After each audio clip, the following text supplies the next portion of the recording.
Coming up, a vigil held for missing University of Iowa student. And later, a guest speaker sparks controversy on campus. Hawkeye baseball gets shut down in the Windy City. More storms rolling through Iowa City. This is DITV News at 8:30.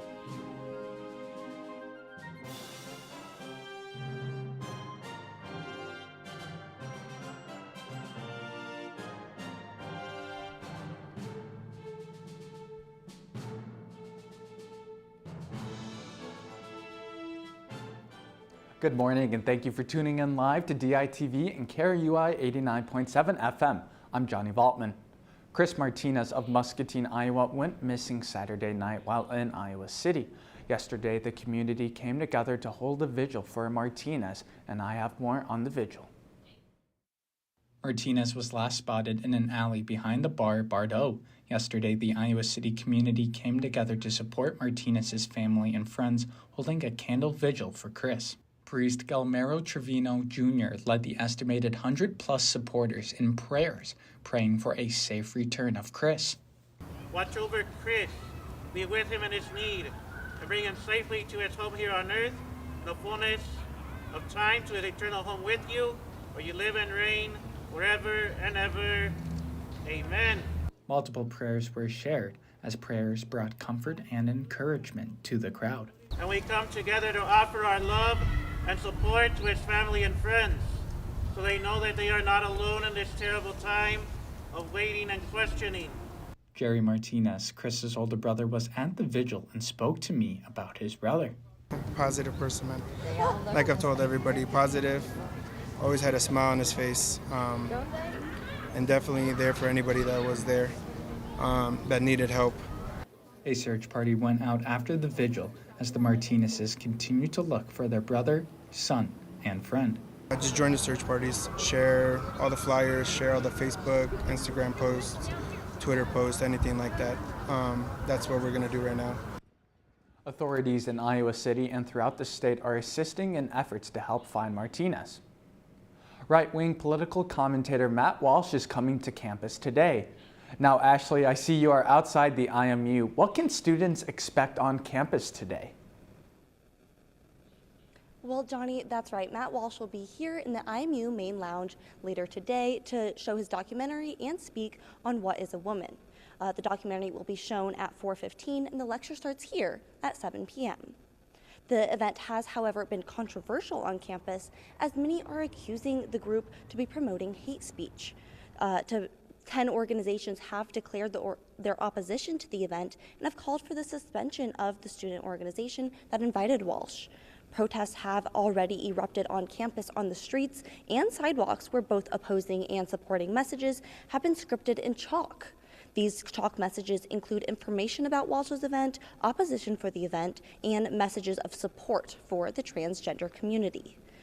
More protests are expected tonight in Hubbard Park, across from the IMU here. The Young Americans for Freedom told the Daily Iowan that they hope to hold a safe space and a respectful space for discussions on difficult topics. The UI police is in communication with both the organizers of this event and the protest to make sure it is safe all around. Be sure to check back in Friday for a recap of the events that occurred tonight. But for now, I'll send it back to you, Johnny. Thanks, Ashley. 2 teens pleaded guilty yesterday for murdering their Spanish teacher. Willard Miller and Jeremy Goodall pled guilty to first-degree murder charges for beating Fairfield High School Spanish teacher Nohema Kramer to death with a baseball bat. And after he had struck Nohema Graber, we then moved her off of the trail, where I then struck her, and she died as a result. The motive of the murder was because Miller was upset about a bad grade.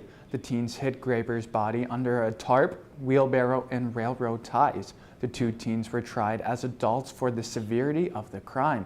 Sentencing dates have not been announced. Now, AJ, it looks like more storms are heading to Iowa City. Can you tell us more? Absolutely, Johnny. I'm live outside the Adler Journalism Building where it hasn't started raining yet, but the clouds behind me are certainly starting to roll in, so be sure to bring your pretty umbrellas to class. But even with the rain that's expected to roll through today, it still looks like it's going to be one of the warmer days of the week. In the afternoon, the rain should stop, but the clouds will stay out with temps reaching into the lower 70s. Tonight, expect a low of 47. Tomorrow looks to bring more thunderstorms with temperatures reaching 67 throughout the day. And over the weekend, it will be mostly cloudy with wind picking up, especially on Saturday, with gusts of wind potentially reaching up to 31 miles per hour. That is so windy that the Iowa track and field team had to cancel their meet because of the potential wind. And the beginning of next week looks to bring even more thunderstorms with highs in the upper 50s and lows in the 30s and 40s. Back to you in the studio, Johnny. Thanks, AJ. And a music festival is underway at Voxman, and DITV reporter Madison Johnson has more on what to expect. This week, the University of Iowa is hosting the Festival of Contemporary Music from Israel. This festival is being put on by the Center for New Music in collaboration with international programs, the School of Music, and the Jerusalem Academy of Music and Dance. This festival welcomes the Maitar Ensemble from the Jerusalem Academy of Music and Dance to Iowa City and is the largest Israeli composer festival held outside of Israel. The festival features concerts put on not only by the Maitar Ensemble, but also by students from both Israel and Iowa City, including music composed by students at the University of Iowa. This sense of global collaboration is built into the music itself. Pieces that we will play together, of course, even one new piece by Amnon Volman. He's a professor from the Jerusalem Academy, that he wrote a piece for students from Iowa, from Jerusalem, and for Maitar Ensemble. These concerts will feature a wide array of music across many genres, highlighting the diversity within Israel. But there's a real diversity in what we're going to hear, from electronic music to acoustic music, from folk-inspired to sort of postmodernism, so everything is involved, actually. All the concerts will be live streamed to make this event accessible to as many people as possible. Events continue this evening and for the rest of the week. The full list of events can be found at this website. From Voxman Music Building, I'm Madison Johnson, DITV. The UIL Meme page is expecting some changes as its creators are about to graduate. Reporter Kara Doolin has more on who is behind the comedy's social media account. The UIL Meme page is an Instagram staple for a lot of students here on campus. The account has nearly 15,000 followers and regularly posts on all aspects of campus and Iowa City life, from sports to university policies. For the last 5 years, 4 students ran the page completely anonymously. But now that they're coming up on graduation, they're ready to reveal themselves and talk about what running the page means to them. We got really lucky and got a culture of student bodies who love memes and are very memeable. The account began on Facebook in 2018 before transitioning to Instagram the following year, but it didn't really gain traction until August of 2020 when the group started making memes about the school's disorganization in the face of COVID, something every single student could relate to. We really wanted to be honest about how students were experiencing the COVID pandemic in 2020. The page's success wasn't seen only in its increasing like counts and followers, but in the new sense of community it had created as well. The account saw a huge influx of DMs with people requesting content about certain events and even submitting their own memes. You have all these resources. We've got the community to pull up anything that's going on campus, and then as far as things that are going around in Iowa City, the information is there. It's just whether or not you're willing to go out and get it. Now that these students are wrapping up their time at the university, they're also making the transition away from posting regularly on the page.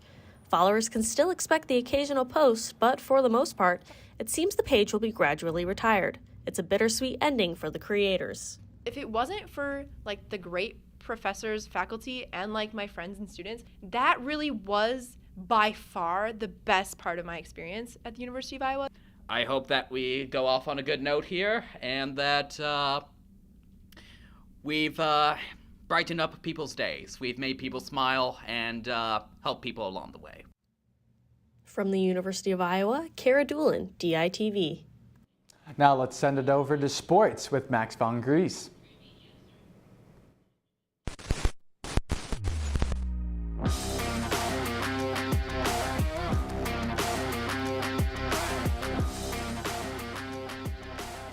Thanks, Johnny. The Iowa baseball squad took on the Flames of Illinois Chicago yesterday at Curtis Granderson Stadium in Chicago, and nothing seemed to be going the Hawks' way. Hawkeyes took the lead in the top of the first, and by the end of the inning, Illinois Chicago was up and just never looked back. The Flames had an absolute clinic, scoring at least 2 runs in 5 of the 6 innings they batted, and the Flames took care of business with an 11-point win, run-ruling the Hawkeyes in just 7 innings. The Hawkeyes now look to face Bradley today at Duane Banks Field, and the game starts at 6:05 p.m. You can catch the action on the Hawkeye Radio Network. And the Iowa softball team also travels to the Illinois border to face Western Illinois in a 1-game series. The Hawks are coming off of a walk-off win against Maryland on Saturday and look to continue their momentum as they take a short break from conference play to take on the Leathernecks. Western Illinois comes into the game today with an overall record of 8-27 and are coming off of a loss to South Dakota where they allowed 10 runs to be scored by the Coyotes. First pitch is set for 4 p.m. And this past weekend, the Iowa women's wrestling team had 5 Hawkeyes claim top 3 finishes at the U20 National Championships.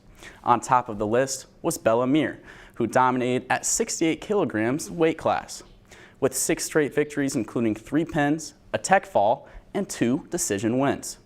The Hawks walked away with 2 other top 3 finishes in Reese Laramendi and Kylie Welker.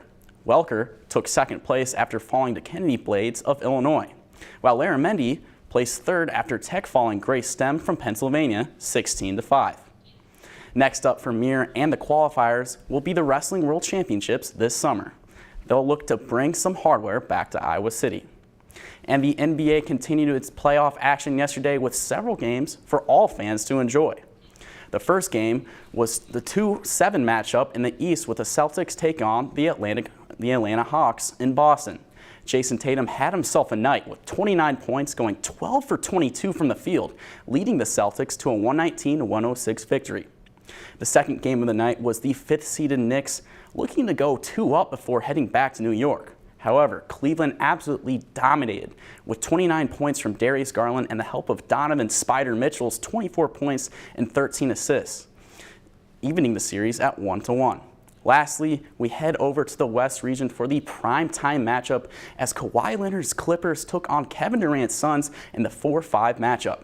The Suns would certainly shine as Devin Booker led all scorers with 38 points as he and all of Phoenix enjoyed a 123-109 victory to cap the night. Come back Friday for more Hawkeye sports. Back to you, Johnny. Thanks, Max. This past weekend marks the beginning of Coachella. The annual music festival kicked off on Friday, April 14th, with Bad Bunny headlining that night. While the event was only just started, it has not come without some controversy, as Frank Ocean headlining set on Saturday was cut short and it left fans disappointed.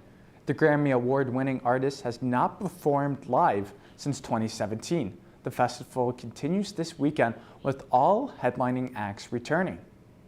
Thank you for tuning in to DITV News and listening to KRUI 89.7 FM. Be sure to head over to thedailyiowan.com for all your latest news between Monday and Friday. And check out more of our content on thedailyiowan.com/DITV. For DITV News, I'm Johnny Valtman. Have a great day.